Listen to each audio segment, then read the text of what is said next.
Sejam bem-vindos, sejam bem-vindas, queridos e queridas alunas do sexto ano.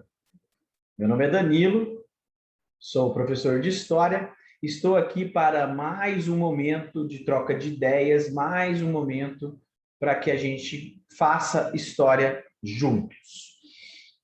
E quero deixar muito claro que estes primeiros planos de estudo são bem simples na disciplina de História, justamente para que deixe vocês mais à vontade e com uma sensação de que estudar história não é tão difícil assim. Espero que eu consiga passar essa convicção para vocês. Tudo bem? Bom, vamos lá. Chegamos ao nosso último plano de estudos do primeiro bimestre para falar sobre o tema do tempo. É muito importante que vocês saibam, queridos alunos, queridas alunas, que o tempo é um dos objetos estudados pela história, um dos instrumentos estudados pela história. A história estuda o ser humano, a história estuda a geografia, o local em que ocorrem os eventos, e a história estuda o tempo de duração e o tempo em que ocorreu determinado fato, determinada situação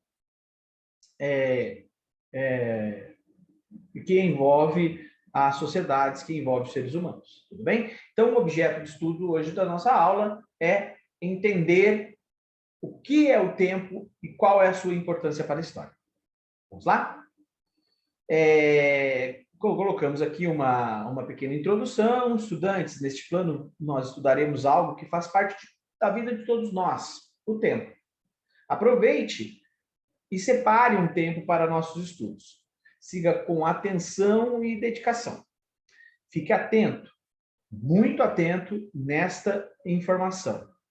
Apenas as folhas de resposta que se encontram no final do plano devem ser devolvidas à escola.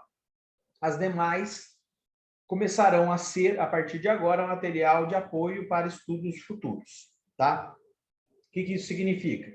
Que vocês vão receber esse plano, provavelmente vocês já têm esse plano em mãos, e você vai ficar com esse plano para material de estudos.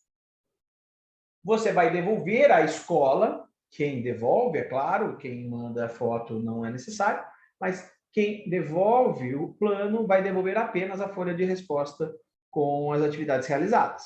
Tudo bem? Vamos lá. Tempo e história. A busca por conhecimento sempre nos levou a diversas perguntas, sendo a maioria delas sobre nossa origem. De onde viemos, para onde vamos, qual a origem de tudo?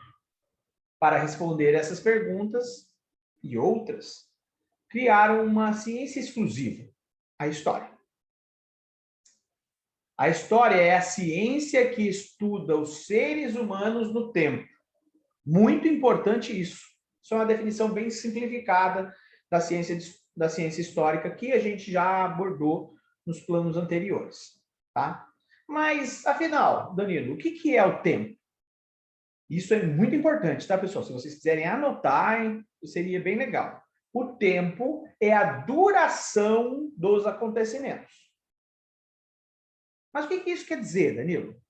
Quer dizer que tudo que fazemos tem uma duração, que vai do começo ao fim daquilo que está sendo feito.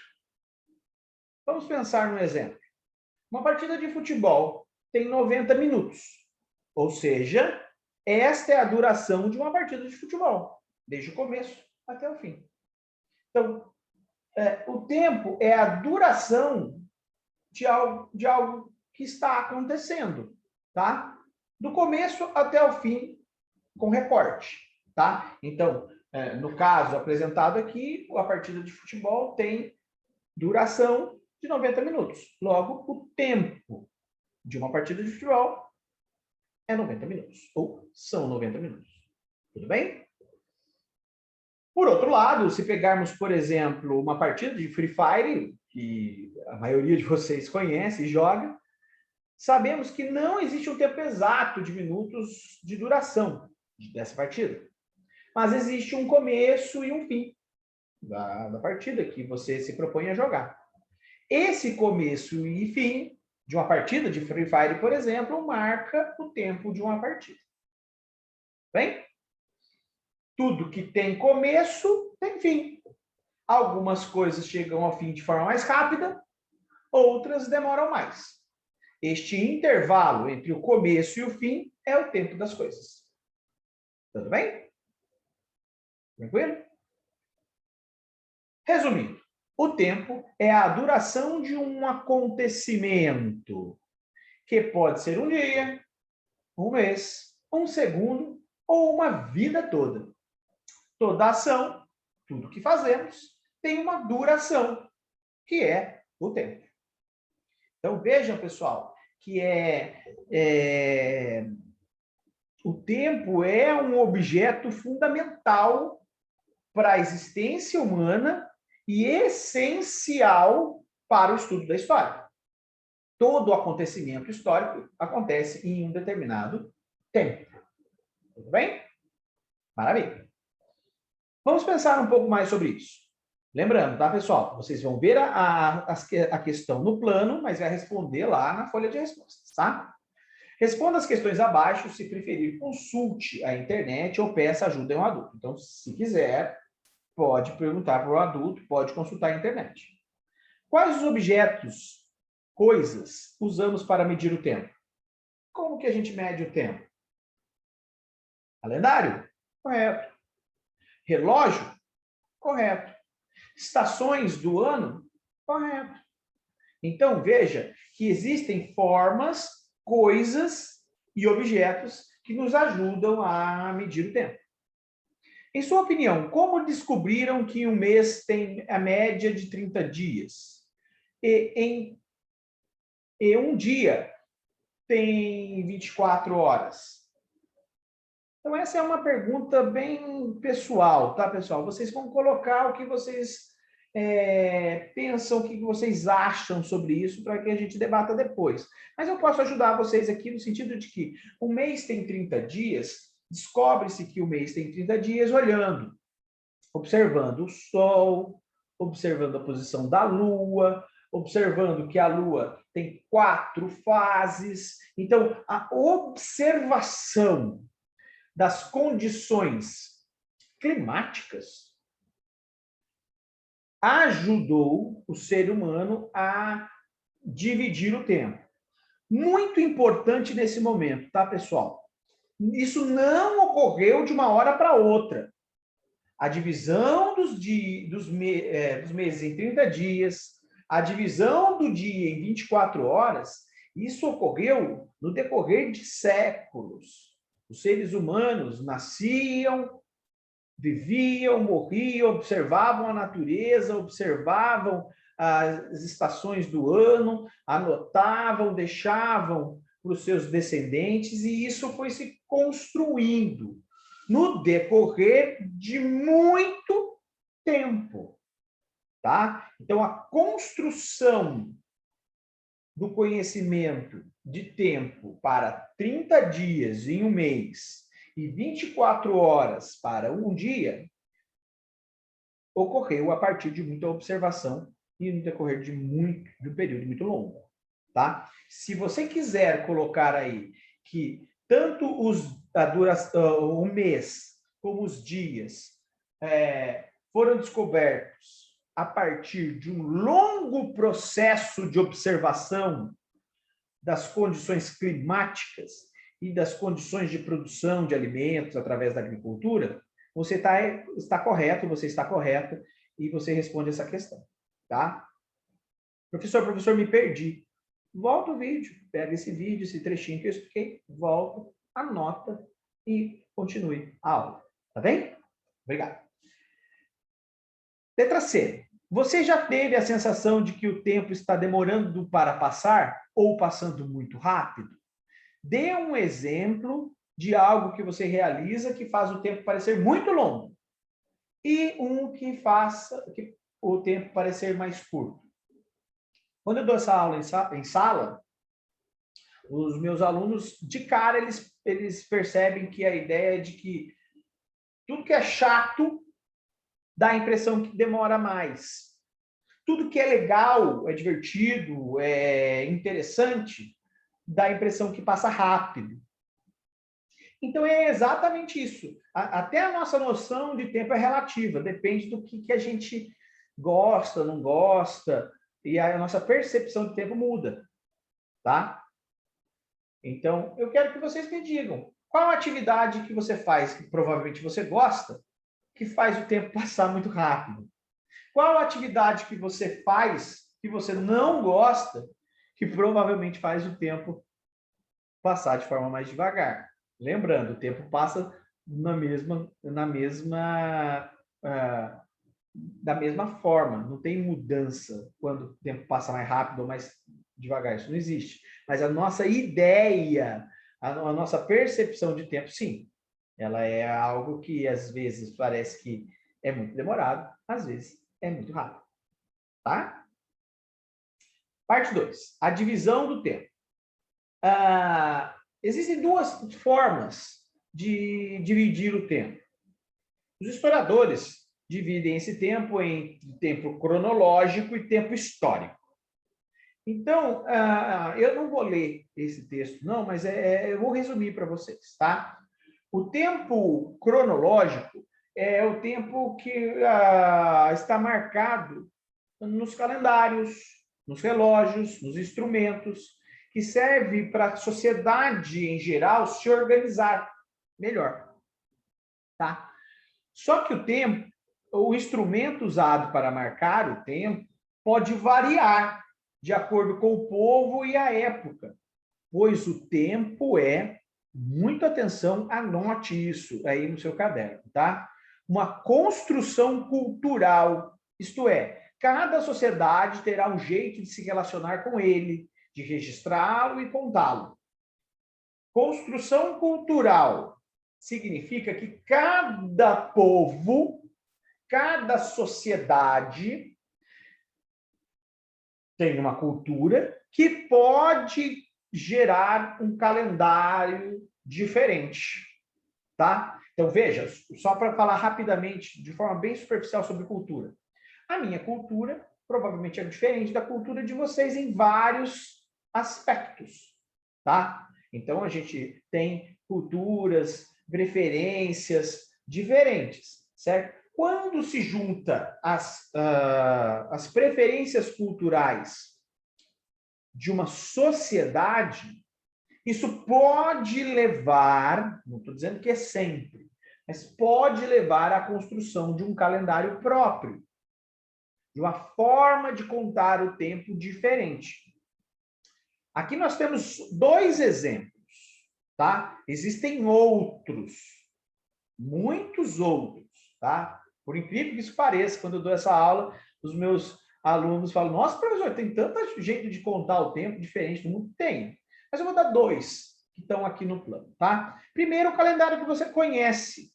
Provavelmente você não sabe o nome dele, que é um nome bem diferente. É o calendário gregoriano, criado lá na Idade Média, que a gente vai estudar no 7º ano por um papa chamado Papa Gregório, que dividiu o tempo, dividiu os dias numa condição igual a que a gente tem hoje.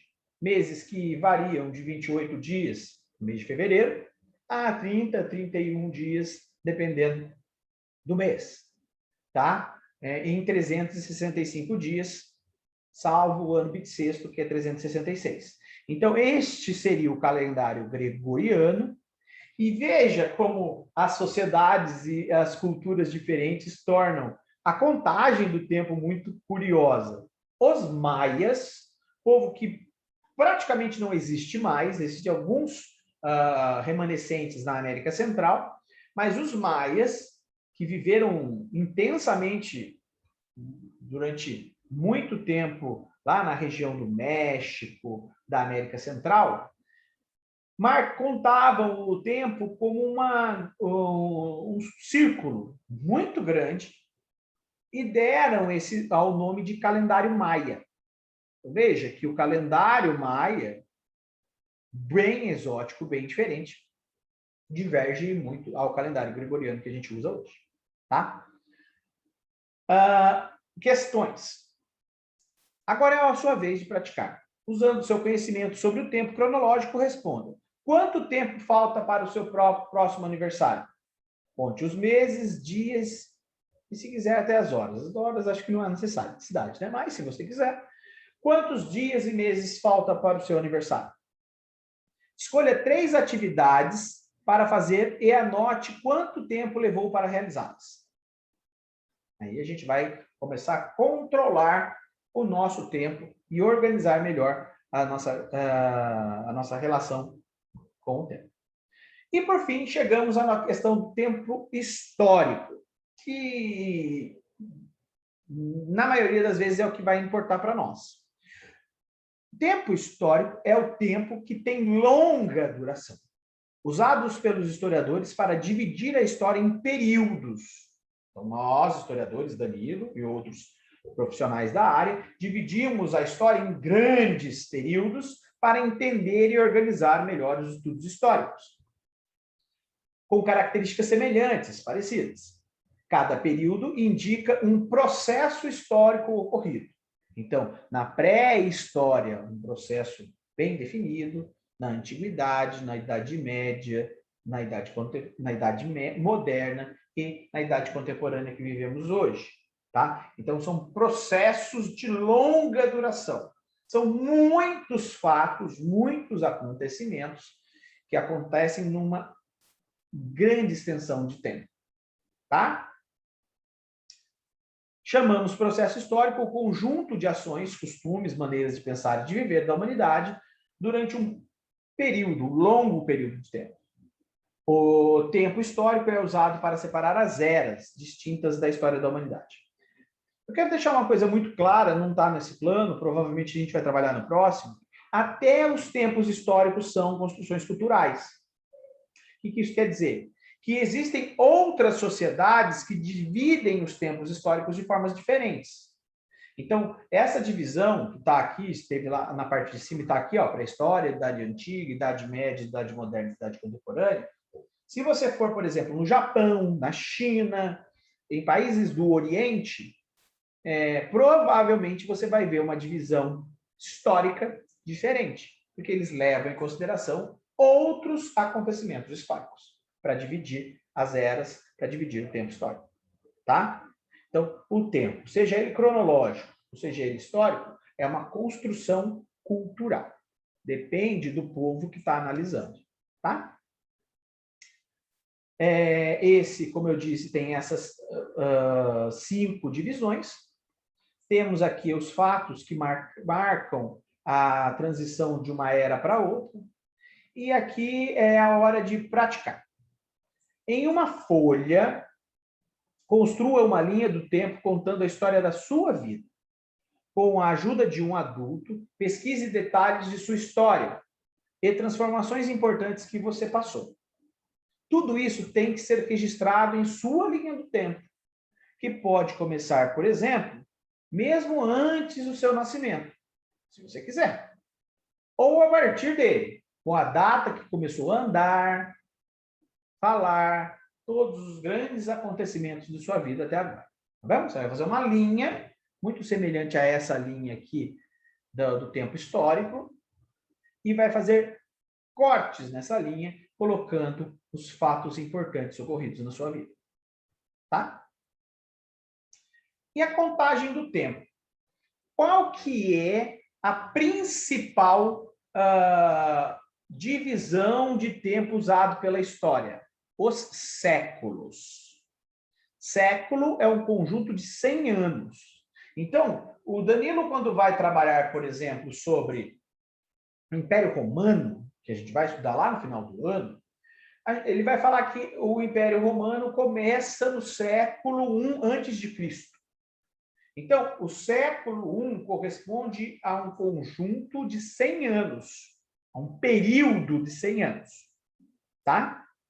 Um recorte de tempo, tá? Então, o século é uma contagem de tempo muito usada pelos historiadores, tá? Você vai ouvir muito a questão do século X, século XV, século XXI, tá? Isso vai ser uma constante na sua vida a partir de agora, tá? E os séculos, eles são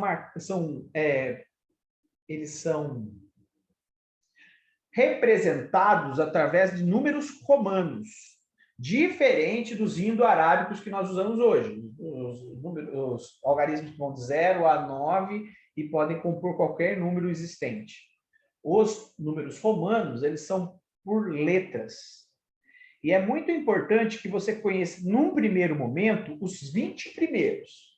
Depois eu posso ensinar para vocês como é que você compõe qualquer número, tá? Em algarismo romano. Mas é importante que você saiba e anote os 20 primeiros, tá? Como você vai ficar com esse plano, não é necessário você copiar. Porém, para gravar bem, para a pessoa poder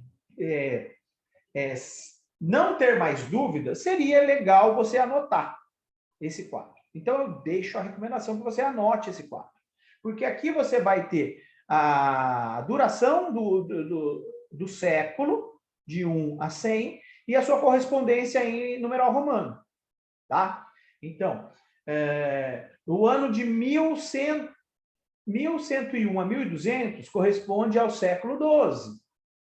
O ano de 701 a 800 corresponde ao século VIII. O ano de 1801 a 1900 corresponde ao século XIX. Esta tabela é muito importante que você saiba, que você tenha aí recortada, colada no seu caderno, se for o caso. Tá? Então, a gente vai dar uns exemplos. O exemplo de 437 é o século V. Por quê? Porque 437 está entre o 401 e o 500. Todo número, você vai pegar o início do século até o final.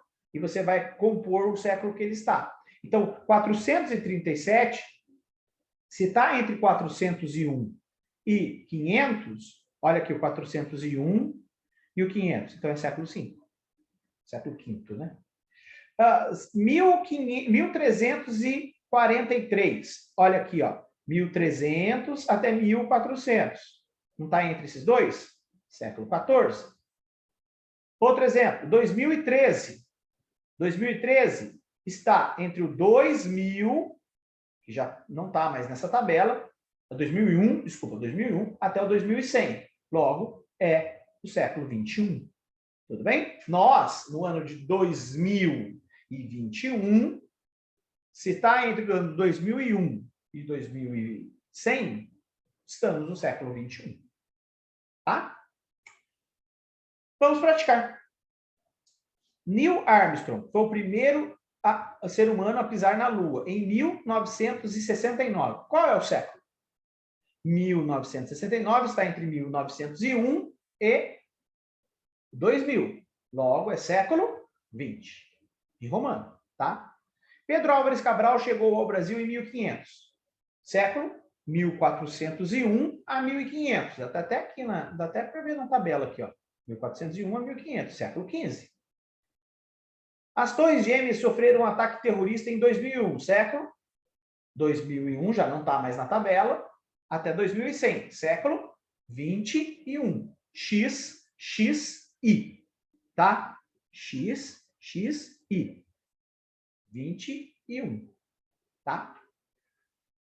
A Primeira Guerra Mundial abalou o mundo e começou em 1914, século 1914 é 1901 até 2000, século XX.